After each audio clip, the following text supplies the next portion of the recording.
আবার একটা নতুন ভিডিও নিয়ে আমি চলে এসেছি। তো শিয়ালদা স্টেশনে এসেছি, আমার ট্রেনটা এখন ঘন্টা দুয়েক বাকি।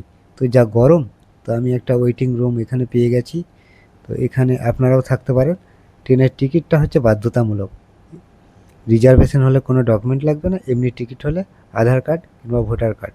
তো আসুন, তবে এখানে যে কোনো খাবার আপনি পেয়ে যাবেন, কিন্তু ভাত থেকে শুরু করে চা, কফি সবই বাধ্যতামূলক কিছুই নয়, আপনি বাইরে থেকেও এখানে নিয়ে এসে খেতে পারেন, খাওয়ারও ব্যবস্থা আছে। তো আসুন, আমি এন্ট্রিটা এখানে হয়ে যায়। এন্ট্রি হওয়ার জন্য এসিতে 12 টাকা, নন এসিতে 6 টাকা, এবং শোয়ারও ব্যবস্থা আছে। শোয়ার জন্য এসিতে 90 টাকা। তো এই পরিবেশটা আমার খুবই সুন্দর লেগেছে। তাছাড়া এখানে মোবাইলের চার্জিংয়ের ব্যবস্থাও আছে। ওয়াশরুমটা খুব পরিষ্কার পরিচ্ছন্ন, এবং এদের ব্যবহারটা খুবই সুন্দর।